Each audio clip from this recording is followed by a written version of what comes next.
Hello, everyone, and welcome to the first episode of Mental Illness and Me. Today, we are going to be featuring me. My name is Katie, and I have OCD, anxiety, and panic disorder.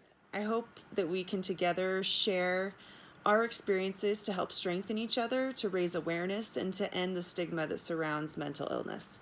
So first I want to introduce myself. I'm Katie. I'm a California girl, but I moved to Utah for college when I graduated from high school, and I've lived in Utah ever since until this week.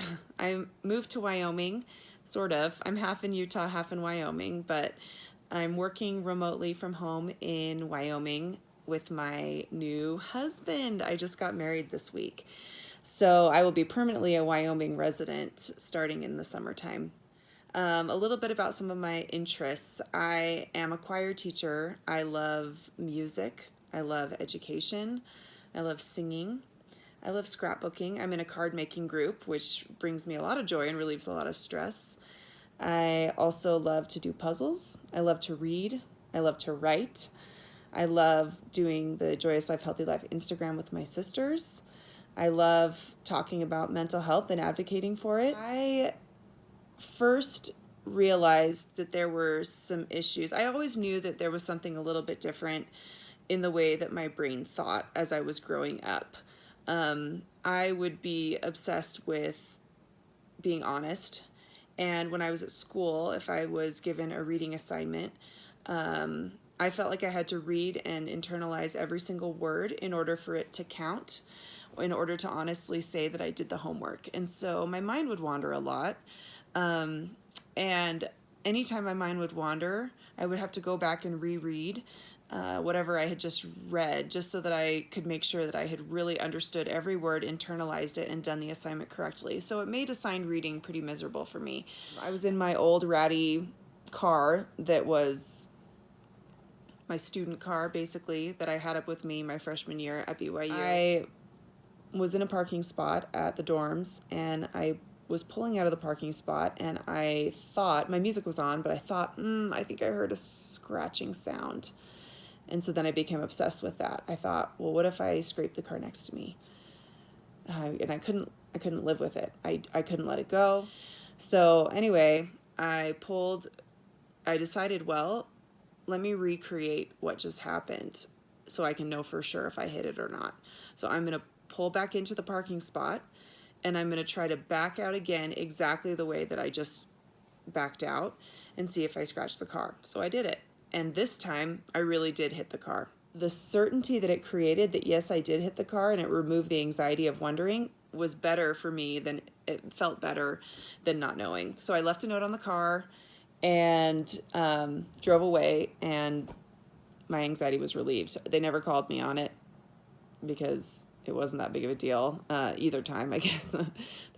That was when both me and my parents, when I shared with them that experience, that's when we kind of realized, okay, this isn't the way that brains generally operate in these kinds of situations. I was officially diagnosed when I was on my mission. I served an 18-month mission for my church, and my OCD was out of control. I didn't know that necessarily that's what it was called at the time, but I was obsessed with being the perfect missionary, with following all the rules with exactness, and I was absolutely miserable. So we called our mission president, who was in charge of taking care of and watching over the missionaries, and he put me in contact with a therapist who was another missionary, but a psychologist. It was a senior missionary, so she was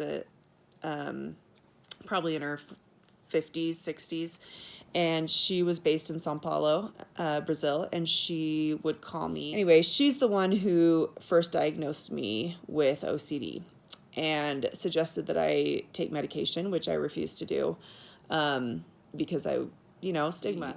I was able to finish out my mission and get it under control, but it came back. Obviously, it's always there when I got home from my mission. So I went and started seeing a therapist, and he is the one who convinced me that it's okay to take medication, that there's no shame in that. So I started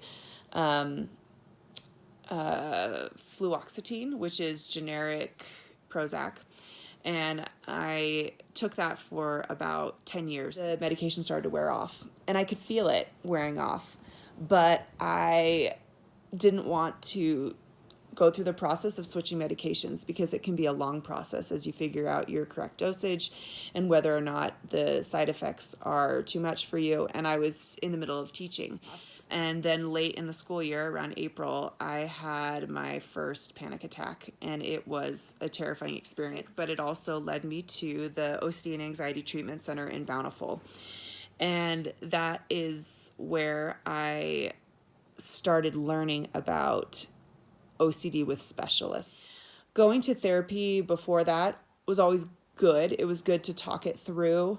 It was good to find somebody who could be a listening ear. But going to a specialist in OCD made a huge difference because it really helped me understand what was going on in my brain and the danger of giving in to my desire to neutralize or to the compulsions that I would do in order to ease my anxiety. Mental illness, I believe, is one of the reasons why I struggled in relationships for so long. I suffered a lot of loneliness, a lot of wishes that I could have a relationship that was stable, have a family for a lot of years. And another thing mental illness took away from me was self-esteem.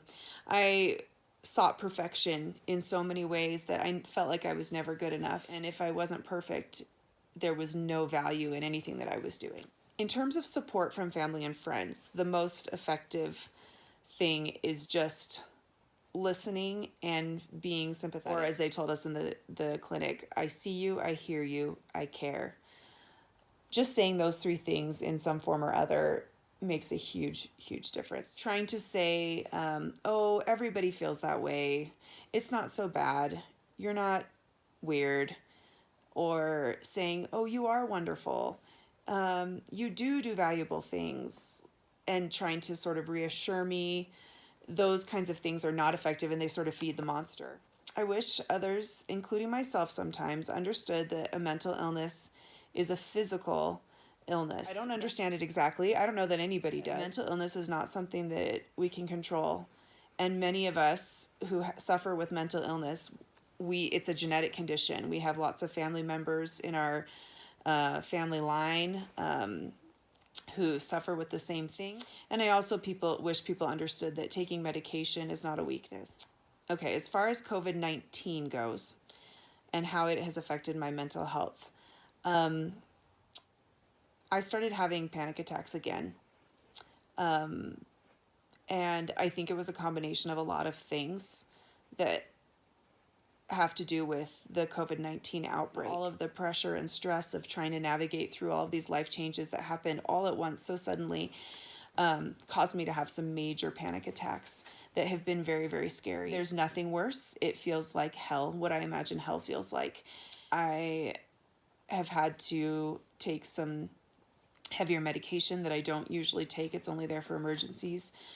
And it's been a tough go. But talking to other people about it has been one of the greatest recourses that I've turned to at this time. So that's a little bit of a spotlight about me and my mental health journey.